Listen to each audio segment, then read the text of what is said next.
आ, नमस्ते। आप सभी से अनुरोध है कि कृपया हमारे चैनल को सब्सक्राइब करें, वीडियो को लाइक करें और बाद में शेयर भी करें। आज माय लॉर्ड्स ने अपने सेकुलरिज्म का पूरा नमूना पेश कर दिया है। जी हाँ, आज जैसे कि आपको पता है कि प्लेसेस ऑफ वर्शिप एक्ट में सुनवाई थी, जिसमें हम लोग भी इंटरविजन थे। आ, मैं बहुत ज्यादा इस पर और कुछ नहीं कर सकता, लेकिन हाँ, यह बात अवश्य है कि थोड़ा बहुत हमें बहुत सरप्राइज इसलिए हुआ क्योंकि जो प्लेसेस ऑफ वर्शिप एक्ट के वायरस को चैलेंज किया गया है वह हिंदू पक्ष द्वारा किया गया है। और उस वायरस के चैलेंज के विरोध में जो लोग आए हैं उनको स्टे ग्रांट कर दिया गया है। स्टे जो है वो इस तरह से ग्रांट किया गया है कि जिसमें यह लगे कि साहब कि ये मिडिल ऑफ द ग्राउंड है, कि साहब की जब तक इसकी सुनवाई चल रही है, पहले तो ये कहा गया कि जब तक इस मैटर की सुनवाई चल रही है तब तक कोई भी नया सूट फाइल नहीं होगा। मंदिर मस्जिद में सेशन 3 और 4 के मामले में कोई नया सूट फाइल नहीं होगा। बाद में हलाहुली होता है हिंदू पक्ष द्वारा, तो फिर कहा गया कि सूट फाइल हो सकता है लेकिन रजिस्टर नहीं होगा। मतलब आप जो है वो काम थोड़ा घुमा के पकड़ लीजिए भाई, सीधे नहीं करना। तो दूसरा यह कहा गया कि जो पेंडिंग सूट्स है उसमें कोई इफेक्टिव और फाइनल ऑर्डर और इंटीम ऑर्डर नहीं होगा। इंक्लूडिंग ऑन सर्वे, यानी जो भी पेंडिंग सूट्स हैं उसमें जो और सर्वे होने हैं उनके ऊपर आदेश नहीं होगा। लॉजिक यह है कि साहब हमारे पास पहले ही ऑर्डर 7 रूल 11 की, एक मथुरा वाली और काशी वाली जो है वो दोनों पिटीशन पेंडिंग है। तो जब तक हम उसको डिसाइड नहीं कर लें तो बीच में, और यदि आदेश हो जाए होते जाएंगे, यहां तक कि जस्टिस विश्वनाथ ने यह भी कहा कि lower courts can not run a race with the supreme court. यानी कि भाई अब एक रेस नहीं हो रही है लोअर कोर्ट और सुप्रीम कोर्ट के बीच में। मींस सबको पता है कि सेशन 4 में जो एक क्लॉज ऐसा है जो कहता है कि साहब की जो भी पेंडिंग सूट हैं वो अबेट हो जाएंगी और कोई फ्रेश सूट नहीं होंगे। लेकिन यही चीज जो है वह सुप्रीम कोर्ट की 5 जज की बेंच ने इकबाल फारूकी वाले अयोध्या एक्ट के केस में यह कहा हुआ है कि यह नहीं किया जा सकता। इसका मतलब यह है कि आप बेसिक स्ट्रक्चर से इंटरफेयर कर रहे हैं। लोगों को यदि आप जुडिशरी के पास नहीं जाने देंगे, कोर्ट्स में नहीं जाने देंगे, तो it is an interference with the basic structure that is the remedies, judicial remedies. तो आप एक तरफ यह कहा हुआ है कि दूसरी तरफ आज एक आदेश बीच का दे दिया गया। बीच का आदेश क्या होता है? हालांकि हलाहुली ज्यादा हुआ तब हिंदू पक्ष ने कहा कि हमें बिना सुने आप इंटरम ऑर्डर पास कर रहे हैं, पिटीशन हमारी है और हमारे ही विरोध आप इंटरम ऑर्डर पास हो रहा है, हमें बिना सुने। तब फिर आप कुछ करके और कहा कि अच्छा टिल नेक्स्ट। अब सेंट्रल गवर्नमेंट से कहा जा रहा है कि आप अपना एफिडेविट फाइल करें। सेंट्रल गवर्नमेंट ने कहा कि हम फाइल करेंगे, तो आप सेंट्रल गवर्नमेंट को अगर एफिडेविट फाइल करना है और सेंट्रल गवर्नमेंट उनको यह लगता है कि इसमें मामला उलझा हुआ है, तो यह भी जान लें कि आज का ये जो मामला है इसमें एक काम और भी किया है जज साहिबा ने, जज साहिबान ने या जज साहब ने, हाँ जज साहब ने। और यह किया गया है कि ये जो सेंट्रल गवर्नमेंट की एक पुरानी टेंडेंसी बन गई है, जज साहब ने कहा कि जो पुरानी टेंडेंसी बन गई है कि वो अपने काम को जुडिशरी से कराना चाहती है। जुडिशरी इनके कंधों पर बंदूक रखकर चलाना चाहती है, यानी जुडिशरी के कंधों पर बंदूक रख करके सेंट्रल गवर्नमेंट चलाना चाहती है। उसके ऊपर भी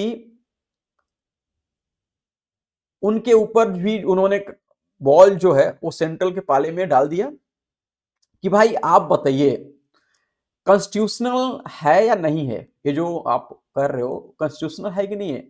अब वैसे तो सरकार का एक्ट है, अगर आप कहेंगे कि ये कॉन्स्टिट्यूशनल नहीं है तो आप चेंज कीजिए, क्यों नहीं कर रहे हैं? आप इसमें चेंज अमेंडमेंट क्यों नहीं ला रहे हैं? और अमेंडमेंट लाना जो है वो बहुत आसान है इसमें, क्योंकि इसमें अधिकतर जो बातें हैं वो टोटली अनकॉन्स्टिट्यूशनल है। इसमें जुडिशरी रेमेडीज से लोगों को एक्सेस करने से रोका जा रहा है। इसमें एक आर्बिट्रीज डेट दे दिया गया है 15 अगस्त 1947 की, रिलीजन कैरेक्टर डिटरमिन होगा। रिलीजन कैरेक्टर कैसे डिटरमिन होगा यह स्पष्ट नहीं किया गया, इसको स्पष्ट कर दीजिए। अरे ऑर्डिनेंस ले आइए, कुछ तो कीजिए सेंट्रल गवर्नमेंट के ऊपर, यह एक भारी बर्डन अब आ गया।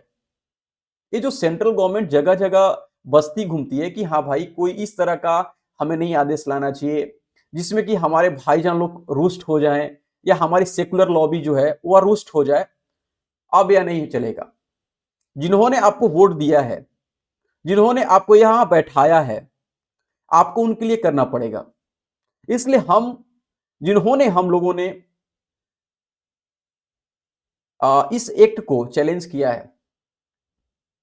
हम आपसे यह कह रहे हैं कि आप अपना रुख स्पष्ट कीजिए। मैं सेंट्रल गवर्नमेंट की बात कर रहा हूं, और स्पष्ट यदि करना है और यदि आप करना चाहते हैं कि आप हिंदुओं के साथ खड़े हैं, तो भाई हिंदुओं को कोर्ट में जाने से रोका जा रहा है उनके खुद के मैटर में, और वक्फ बोर्ड के माध्यम से मुसलमानों को एक तरफ से इंपीरियर पावर दे दी गई है। हम जा नहीं सकते, और वक्फ बोर्ड एक तरफ वक्फ बोर्ड को आप इंपीरियर पावर देके रखे हो कि जहां भी चाहें जाकर अपना कब्जा अख्तियार कर ले, जिस किसी भी जमीन के ऊपर हाथ रख दे वो उसकी हो गई। जिनकी जमीन पर उन्होंने अपना हक जता दिया है, रजिस्टर कर लिया है, वह जाकर कोर्ट में लड़ता रहे। ले भाई क्या मैटर है? तो यह जो इस तरह का एक मुगलिया शासन चल रहा है, अभी भी हमारी चुनी हुई सरकार के माध्यम से एक वक्फ बिल के अमेंडमेंट जो थे उनको आगे बढ़ा दिया। अरे वही कर लेते तो संदेश चला जाता है कहीं पर। तो मैं तो यह कहूंगा कि सरकार को इस पर जो है, अब वो बोर्ड अमेंडमेंट लाया उसको आगे बढ़ा दिए। भैया आप क्या करना चाहते हो? सरकार को इस पर जो है विशेष ध्यान देना पड़ेगा। इस तरह से फिर लोग जो है ना, वो आपकी बातें जो है, और आप कहते हैं कि साहब ने आप मेजोरिटी के हितों के लिए लड़ रहे हैं, मेजोरिटी ने आपको बनाया है, पार्टी में हैं, और आप मेजोरिटी के जो बेसिक हित है उनको नहीं सुरक्षित रख सकते, तो फिर आप सोचिए कि फिर मेजोरिटी में गुस्सा होना या आपसे मोह भंग होना अनिवार्य है। चलिए 4 हफ्ते तो टाइम, अगला टाइम दिया गया है, 4 हफ्ते का टाइम दिया गया है सेंट्रल को कि वो अपना एफिडेविट फाइल करे, और एफिडेविट फाइल करने के बाद फिर समय दिया गया है कि वो काउंटर फाइल करे। तो इसका मतलब अगली पेशी तो 2 महीने के लिए गई, और 2 महीने के लिए और जो पेंडिंग सूट्स है उनमें सर्वे के ऑर्डर अब नहीं होंगे। लेकिन जो सर्वे हो चुके हैं उनका क्या होगा? जो सर्वे हो चुके हैं उनका क्या होगा? एक भाई सर्वे तो हो गई, काशी का सर्वे हो गया, मथुरा का सर्वे हो गया। मथुरा का सर्वे पर जस्टिस संजीव खन्ना ने रोक लगा दी। अब जस्टिस संजीव खन्ना के साहब को कोई 5 महीने बचे हैं, और जस्टिस खन्ना के बाद हम जानते हैं कि भाई वो जरा थोड़ा सेकुलर मिजाज के आदमी है। हाँ, तो भाई इस तरह के फैसले वो ले सकते हैं।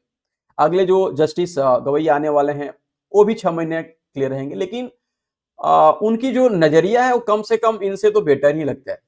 और नहीं तो फिर हमें जस्टिस सूर्यकांत तक प्रतीक्षा करनी होगी।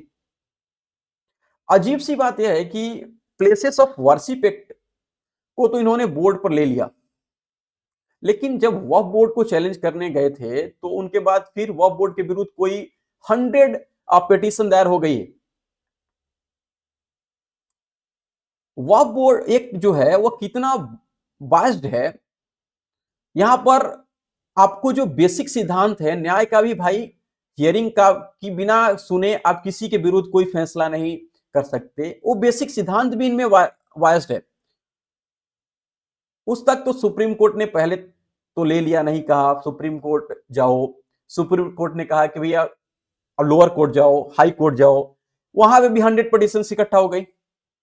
अब कहा जा रहा है कि भाई जब सुप्रीम कोर्ट में तब आओ जब लोअर कोर्ट में कोई सुनवाई हो, जब लोअर कोर्ट यानी कि हाई कोर्ट सुनवाई करे तब आप आओ ऊपर, यानी कोई हाई कोर्ट में कोई फैसला दे दीजिए, उसके बाद आप सुप्रीम कोर्ट के पास जाइएगा, सुप्रीम कोर्ट से कुछ कहिएगा। बहुत सारे लोग बोलते हैं ना कि supreme court is the last colonial, यानी अंग्रेजों का यह आखिरी पड़ाव है। कॉलोनियल पीरियड आप समझ लो, ये सुप्रीम कोर्ट भी ना वो अंग्रेजों से कम नहीं है सर, मुझे जहां तक लगता है। और जो हमारे जज साहब है ना, वो बिल्कुल वही अंग्रेजों के जो ख्वाब और ख्यालात थे उन्हीं की तरह वो अपना कार्यकाल और कार्य आलाप रहे हैं और बात बोल रहे हैं, उन्हीं की तरह व्यवहार करते हैं। तो यस, जब जनता कहती है तो फिर जजेस को भी बुरा नहीं मानना चाहिए। एक ही तरह के दो केसेस में जब आप अलग अलग व्यवहार करेंगे तो जनता कहेगी हाँ कि भाई जैसे अंग्रेजों का था कि साहब कि हिंदुओं को दबाओ, मुसलमानों को आगे बढ़ाओ, मुसलमानों को इनसे लड़ाओ, बाद में पिटीशन भी कराओ, बाद में फिर वो उनको गद्दी पे साहब बढ़िया एकदम बैठाओ।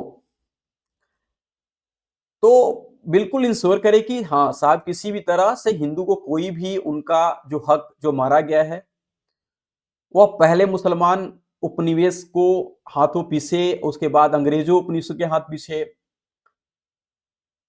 अब उनको उनके पास जो हिंदुओं का भाई ये कहना है कि नहीं नहीं, जो तुम्हारे पास 1947 में था उसके पहले जो तुमसे छीना गया उस पर बात मत करो, बात मत नहीं करना चाहिए।